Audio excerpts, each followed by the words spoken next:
Hello beautiful people, welcome back to another video. I am Tanish Fortson, your favorite virtual embroidery coach, and today's video is different. It's just a little different. I want to show you guys how to make puff embroidery, but it's not your typical puff to where you would use the 3D puff to give it lift. I am going to be using some batting to give this embroidery some lift. This was not my intent upon digitizing for this video. I was actually going to do a quilted Christmas tree, but I did not like how the final design turned out. But I did like the puff when I put this under the applique that it gave my sweatshirt. So I've never seen this used. You guys, my kids are my kids are home and I don't like them on YouTube, but however, this one consents 300%. If she knows that I'm making a video, she will come and join me. But as I was saying, I have never seen this used just for the purposes of giving your applique a little lift. So this is something completely new, and you guys know that I love bringing that new stuff. So let's, oh, where's my sweatshirt? Baby girl, can you get me my red sweatshirt over there? It's on the machine. Thank you, sweetie. Okay, so this is the sweatshirt that we will be putting it on. It is an applique design.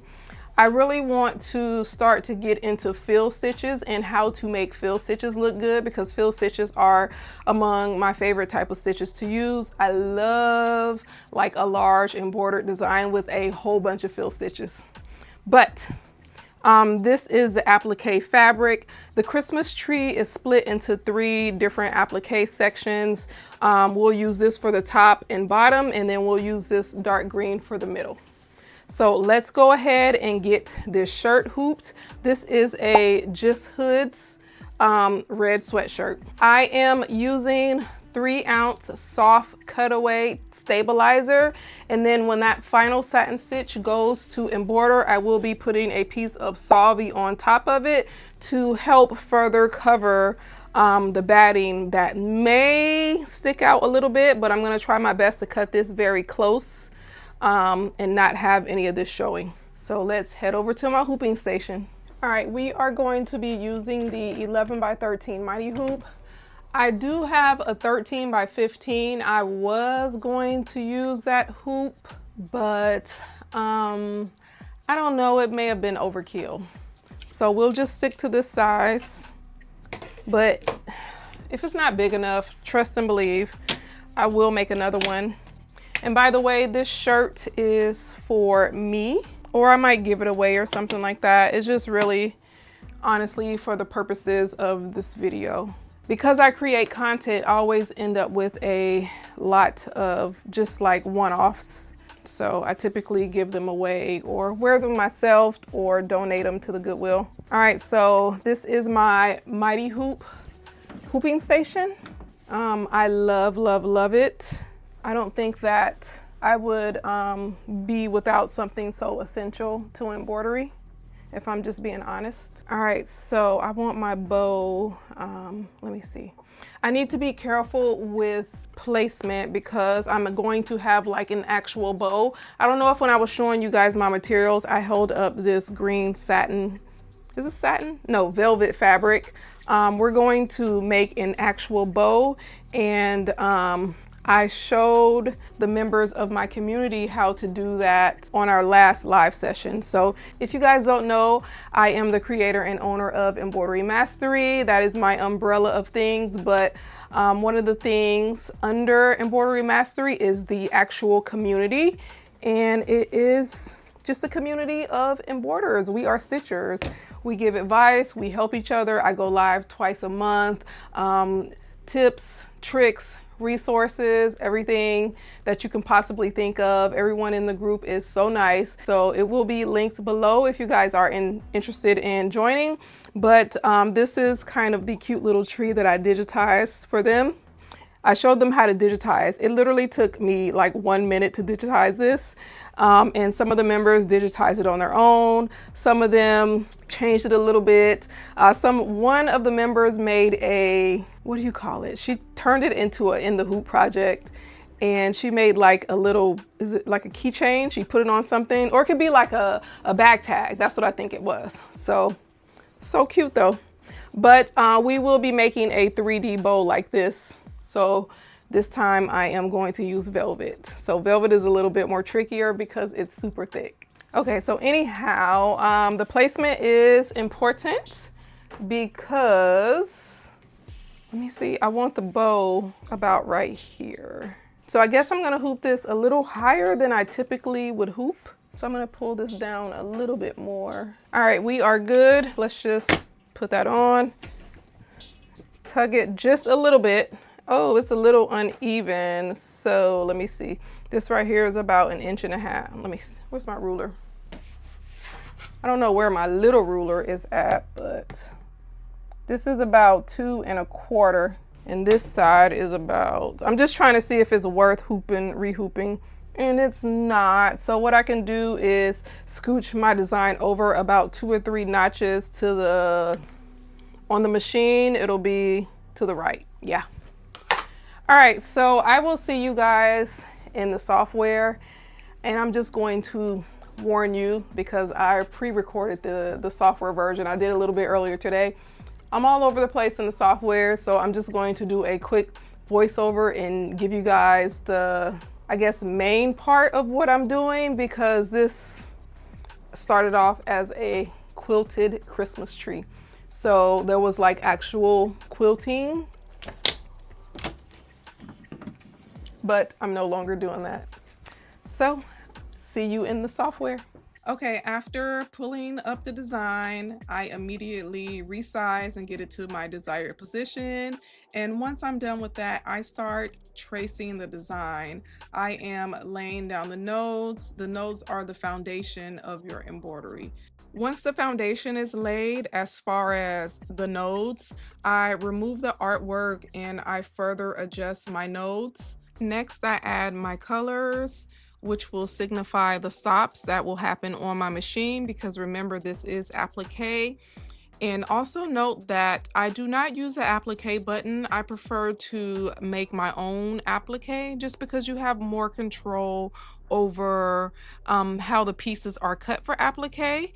I don't like to individually cut. I set my design up to where I can cut everything at once, and then I will do the final finishing or covering stitch for everything at one time. Okay, now do not be confused by what you guys are seeing. This is just me testing out different quilting patterns with embroidery. I will have a whole video dedicated to this process. I think it's absolutely gorgeous when executed right. My execution just was not right. So as always, if you guys do want to learn more about digitizing, I do have a course out that's called Stitch by Stitch, and it's linked below. Okay. I know it may look a little bit different from when I was digitizing, but like I said, I changed it at the last minute.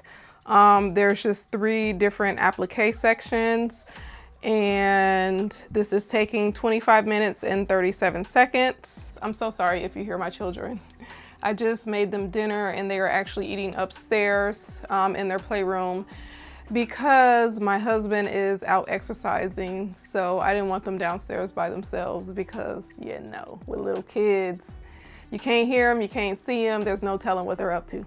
So as long as I can hear them, we are good. We are using a satin stitch, no longer the triple bean stitch. And remember, we are attaching a velvet bow at the end. All right, let's scoot this back so my machine won't hit it. So for the placement stitches, I'm just gonna do 3 clicks, and then I'm gonna take it up to the highest that it could go as far as the presser foot, because the batting is pretty thick. All right, let's go.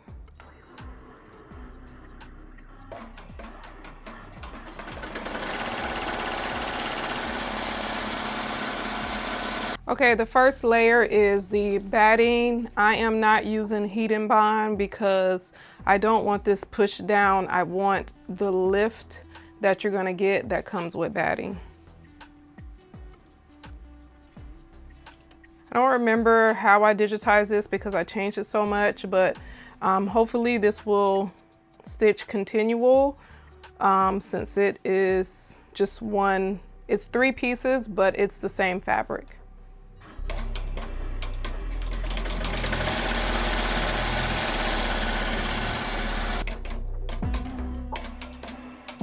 So I did tie the ends because the machine is stopping.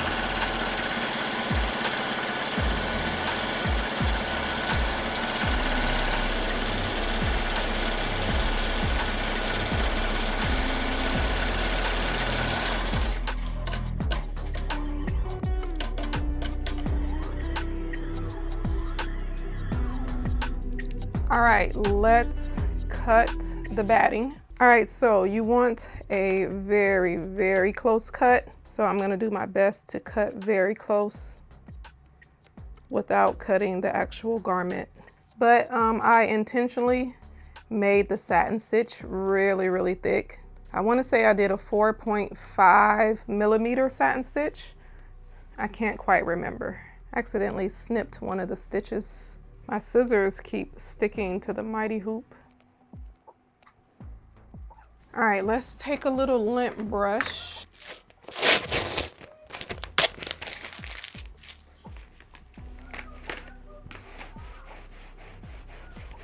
It's kind of giving candy corn vibes more so than Christmas tree. I did have a little stump right here, but I actually removed it because I did not like it. I have my 3 pieces. And I really love this applique fabric. It kind of reminds me of like some old school, like 70s wallpaper. May not be everyone's style, but I really, really think it's beautiful. Let me change my bobbin because we're gonna be doing a satin stitch. And I am correct, there's just a tiny bit. And I hate when I have to change my bobbin on a satin stitch. But since it's 3 pieces of separate fabric, I did digitize to where it'll do a final satin stitch around the whole thing, but for the tack down stitch, it's going to stop 3 times. So that's the beauty of digitizing.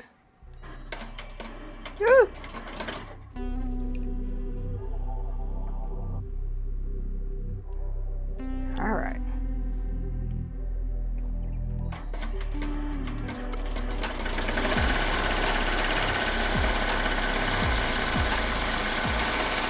Woo, we made it by the skin of our teeth. So we are only going to cut this part. A better way to do it is flip it like in the opposite direction so that you can see what you're cutting. Okay, so the next layer is this velvety hunter green. All right, let's get our little sticks in place.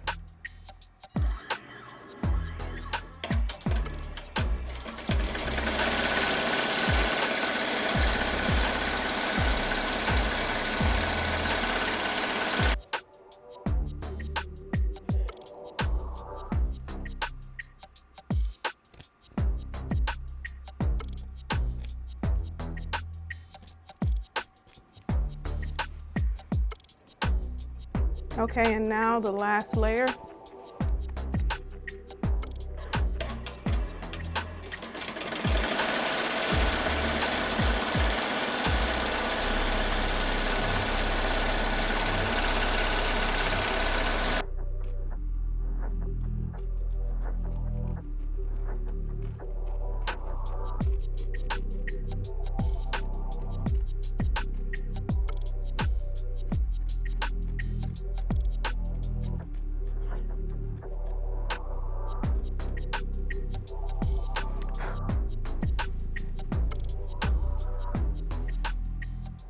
I was going for quilted, kind of classic, classy, but I didn't like how the quilting looks. So, all right, let's go. We have 11 more minutes.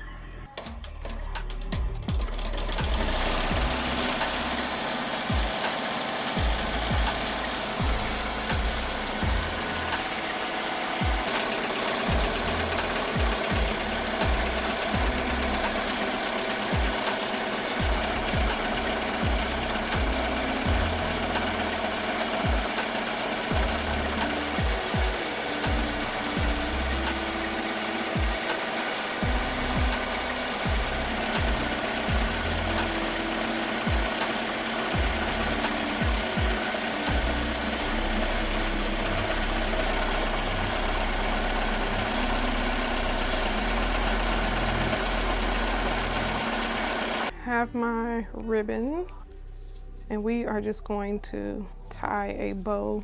However, you see how mine is not double-sided? So you have to turn the ribbon.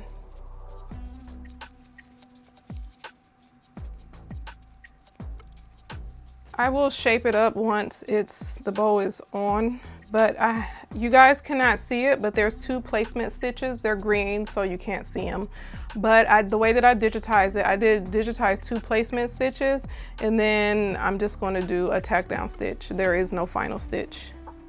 So the way that I want this to, I guess, go on is ideally I would like to go under, like under this part right here. All right, I have slowed down my machine to 350 stitches per minute. Let's just flatten that right there. The bow is centered. And then you can add another tack down stitch right along here. But I don't know if I am going to do that just yet. All right, we are ready.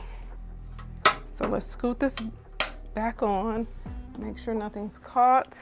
Okay, it went.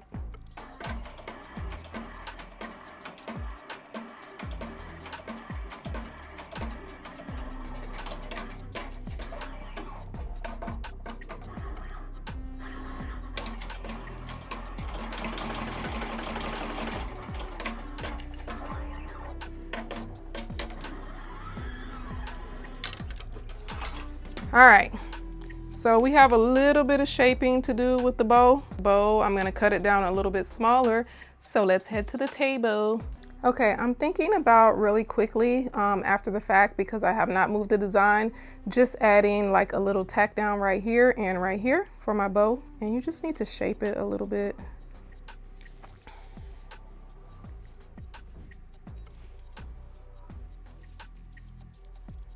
Okay, let's get the backing off. I do feel like the gold glitter would have stood out a little bit more. I've already unhooped it, so it's too late. Well, nothing's never too late. But yeah, let me grab the gold. I do feel like a gold glitter right here would have just been the icing on the cake, but I only have this really small glitter. Should I take it off, you guys? I think I'm gonna take it off, and then I'm just gonna put it on like a 5x5 mighty hoop. I'm just gonna go make a straight line across and use the gold. But let's get this cleaned up first.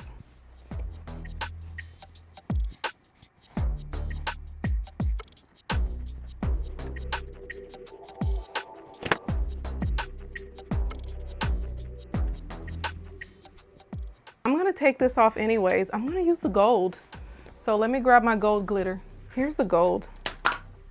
You know, I'm fearless when it comes to embroidery. If I don't like something, I will change it in a minute. And I mean, it's cute, but I think that the gold will take it to another level. So let's just cut this off. I need to be careful. I'm telling you guys to be careful. Be aware of the satin stitches that are right here. Okay, I got it off. Now I'm gonna turn it around to the back side and take off the back side stitches. So the reason why I'm so cautious is that there are a bunch of satin stitches that I do not want to break, because I already think I broke some stitches.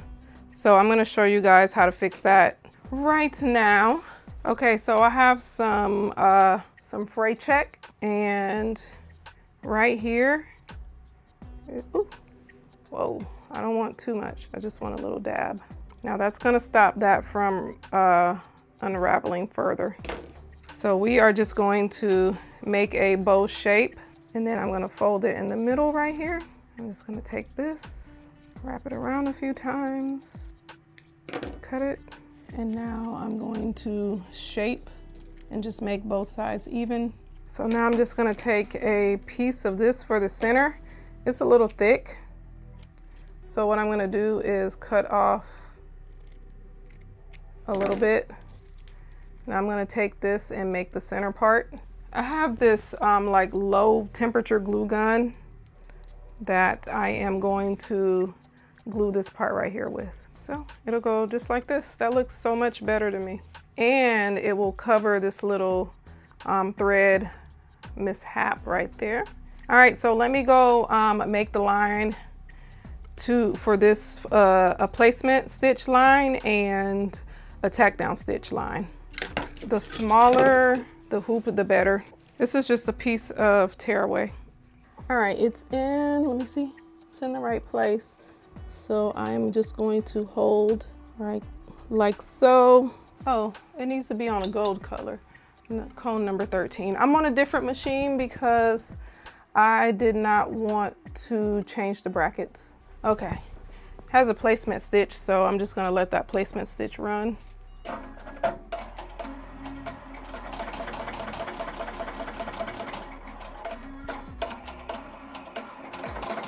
Ew, it moved.